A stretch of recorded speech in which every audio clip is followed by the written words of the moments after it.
गेम्सक्राफ्टने नवीन online gaming कायद्याला फायदेशीर आव्हान न देता पालन करण्याचा निर्णय घेतला।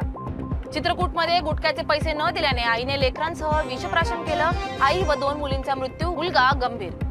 बेरोजगार पतीला टोमणे मारणे हा मानसिक छळ मान्य, हायकोर्टाने पतीला घटस्फोट मंजूर केला। अमेरिकेच्या 50% टॅरिफचा परिणाम झाल्यास आरबीआय धोरणात्मक पावले उचलेल, गव्हर्नर मल्होत्रांचा इशारा।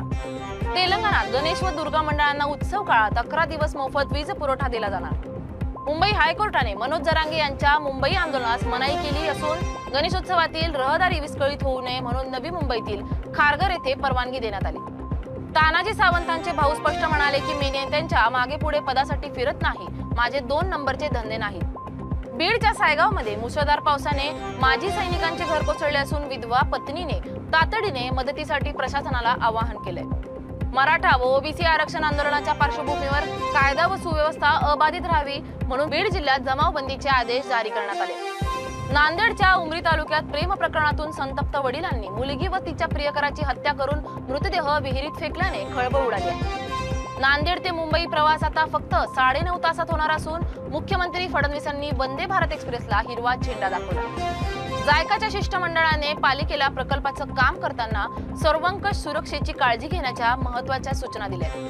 कोल्हापुरातील गणेश आगमन मिरवणुकीत वर्चस्ववादातून काहींनी बंदुकीचा धाक दाखवला असून कायदा व सुव्यवस्थेचा प्रश्न ऐरणीवर आलाय।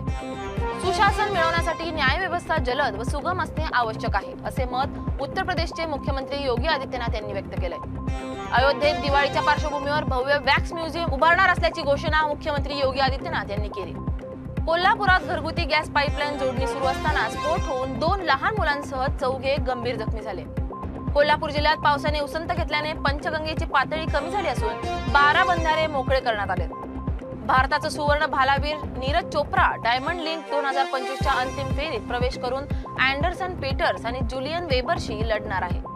महाराष्ट्राची शर्वरी शेंडेने तिरंदाजी स्पर्धेत सुवर्ण पदक पटकावून इतिहास रचला असून माणिकराव कोकाटेंनी तिला व्हिडिओ कॉलद्वारे शुभेच्छा दिल्या। कळंब तालुक्यातील मोहा गावात गावकरी पार्थिवादातून दगडफेक व हाणामारी, 5 पोलिसांसह 10 जण गंभीर जखमी, गावात तणाव।